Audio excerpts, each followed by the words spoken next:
Welcome to our deep dive today. Okay. And we're going to be exploring something I've personally been wrestling with lately. Mm. This whole concept of divine blessings, Yeah. and how that kind of intersects with the ups and downs of life, Mm-hmm. specifically within Islam. Okay. We've got a really interesting mix of sources for this one. Oh, cool. We have direct quotes from the Quran, Right. teachings from figures like Prophet Muhammad, Imam Ali, and the Aga Khan, Wow. and then some scholarly analyses that try to tie it all together. Okay. My hope is that by the end of this, Yeah. we can kind of move beyond those surface level assumptions about what constitutes a blessing Mm-hmm. and get a bit deeper into the Islamic perspective on all this. Yeah, it's funny you should say that. Oh, yeah.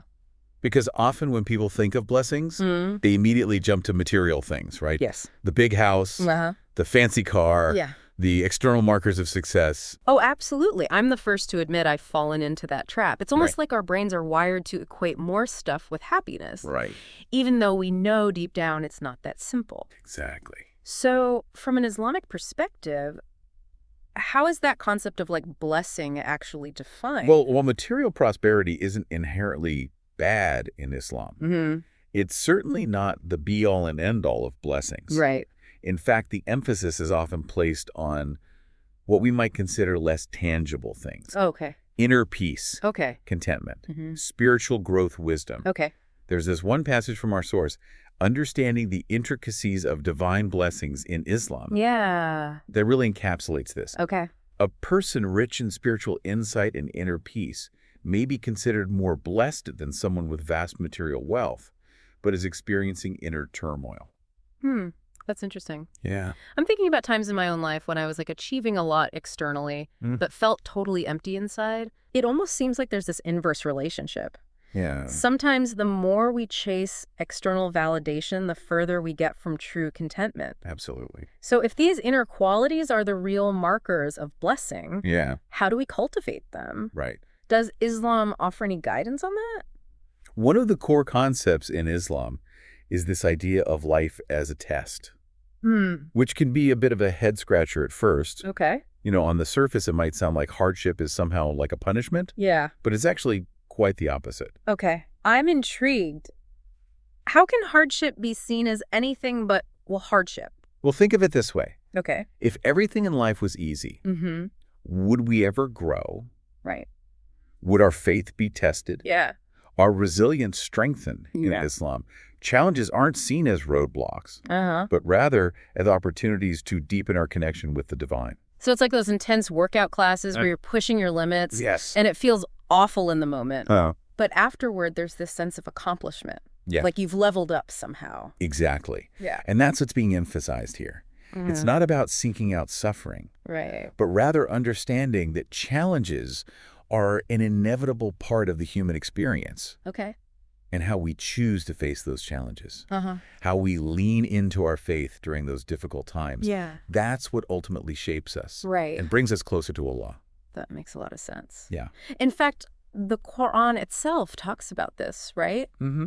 I remember reading something in Surah Al-Baqarah about how believers will be tested. Yes, in Surah Al-Baqarah, verse 155, it explicitly states that believers will be tested with things like fear, hunger, and loss of wealth and lives. Wow. But it also emphasizes that those who persevere through these trials with patience and faith will receive good tidings and forgiveness from Allah. So it's not about avoiding hardship altogether, Right. but changing our perspective on it. Viewing it as an opportunity for growth and spiritual refinement. Mm-hmm. I'm starting to see how this ties back to those inner qualities we were talking about. Yes. The peace, the contentment. It's almost like the more we lean into our faith during challenging times, Yeah. the more we develop those inner reserves of strength and resilience. Absolutely. And that leads us to another really fascinating concept in Islam, Okay. qadar, which is often translated as divine predestination. Qadar. Yeah. This is where my brain starts to twist a little. Okay. If everything is already preordained, Mm. what's the point of making choices? Right. Does our free will even matter? That's a question that's been debated for centuries. Yeah. And there are different schools of thought within Islam Okay. on how to reconcile qadar with human agency. So tell me, how do these different schools of thought approach the concept of qadar. Yeah. What are some of the nuances involved? It's important to remember that qadar doesn't mean we're simply puppets acting out a predetermined script. The key distinction lies between Allah's foreknowledge and our freedom to choose. Okay. God, in his infinite wisdom, knows all the choices we could potentially make Yeah. and the outcomes they might lead to. Okay. But ultimately, we're the ones making those choices. Right. Our free will is not negated. So it's more like God has given us a map with all the possible routes, Yeah, but we're still the ones behind the wheel deciding which path to take. that's a good analogy. Okay. And this is especially significant in Shia Islam, Okay. where the emphasis on free will is quite strong. Is there anything in our sources that speaks to this emphasis on free will? Yes. Actually, there's a very powerful quote from Imam Ali Okay. in Understanding the Intricacies of Divine Blessings in Islam, where he states, Allah, the Glorified One, has ordered his servants to act according to their free will and has cautioned them and protected them from evil. Meaning that we're not only free to choose, Mhm. but also responsible for the consequences of our choices. Exact. So while Allah knows the path we will ultimately choose, Right. it is our own decisions Yeah. that determine our actions Okay. and ultimately shape our destiny. That's a pretty powerful concept to consider. Yeah, That our choices have real weight even within a divinely ordained plan. It makes the whole idea of a blessing even more intriguing. right. If we have this freedom to choose, Yeah, how do our choices impact the blessings we receive? right. Hmm. That's an interesting question. Yeah. That's where the idea of wealth and success comes into play. Okay. It's easy to assume that those who are materially wealthy are automatically blessed. Mm-hmm. But in Islam, it's not that straightforward. Right, because we were just talking about how true blessing goes way beyond those external markers of success. Exactly. So how does Islam view wealth and success if it's not simply a measure of God's favor?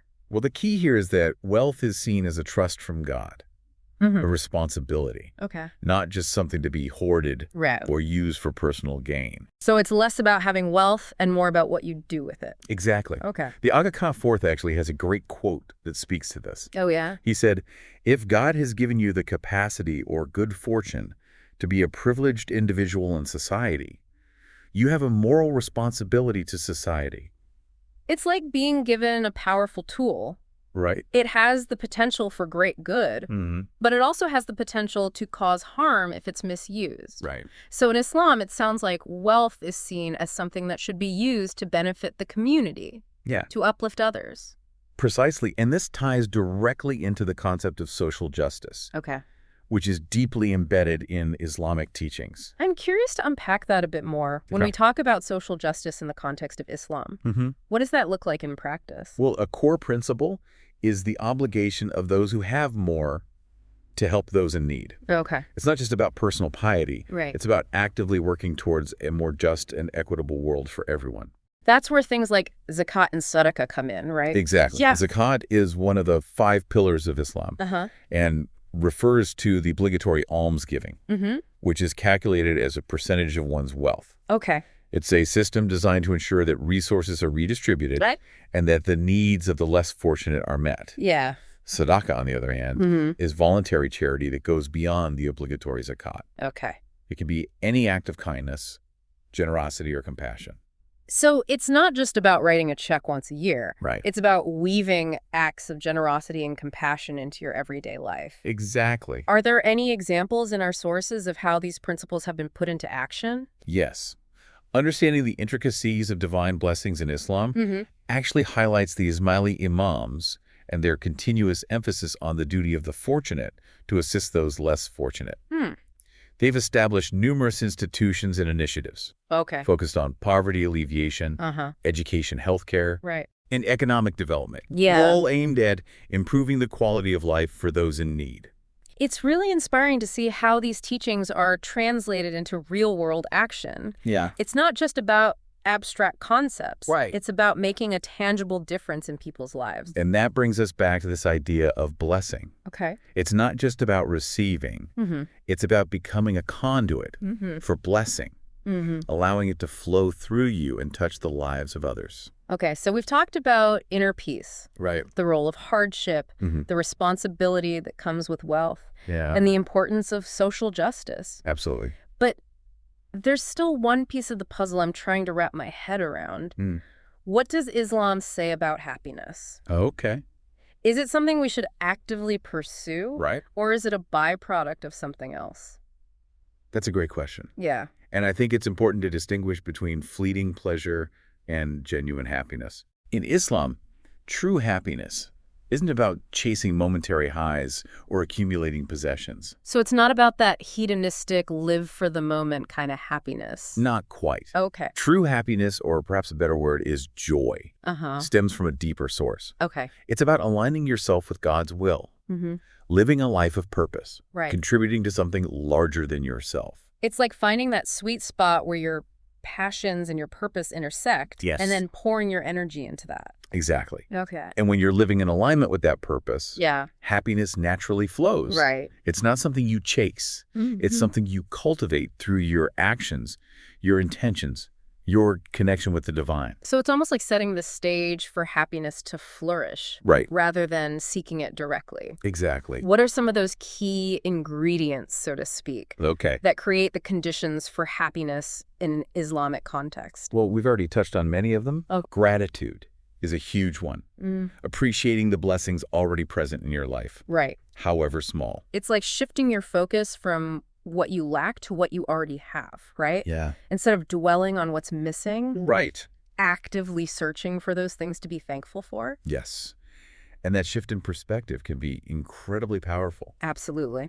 Another key ingredient is contentment. Okay. Being at peace with what you have, trusting in God's plan, Right. and not constantly striving for more. That reminds me of something Imam Ali said, don't lose yourself in this dunya. Yeah.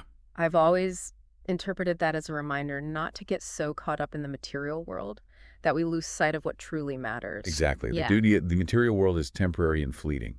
True contentment comes from connecting with something deeper, Right. something more lasting. And that's where the concept of shukr comes in, right? I That think- deep sense of gratitude and thankfulness that permeates Islamic teachings. Shukr is more than just saying thank you. Okay. It's a state of being, a way of approaching life with an awareness of the blessings that surround us, both big and small. It's almost like training yourself to see the world through a lens of gratitude. Right. To notice those little sparks of joy that we might otherwise miss. And that training, that conscious effort to cultivate shukr, that's a blessing in itself. Wow. It opens our hearts to receive the abundance that's already present. This is making me rethink my whole approach to happiness. Yeah. It's not about chasing fleeting pleasures, Right. but about cultivating a deeper sense of inner peace, Mm-hmm. purpose, and gratitude. Absolutely. It sounds like a lifelong journey, really. It is a lifelong journey. Yeah. But it's a journey filled with blessings every step of the way and resilience. Beautifully said. And as we conclude this exploration of divine blessings and life's trials in Islam, I'd like to leave our listeners with one final question to ponder. Okay. What does true blessing mean to you? How can you apply these insights to your own life, regardless of your background or beliefs? That's a great question for everyone to consider. As you reflect on that question, remember to approach it with an open heart and a curious mind. I love that. The answers might surprise you. Thank you for joining us on this journey of discovery. It's been a pleasure. Until next time, keep diving deep, and may your life be filled with blessings.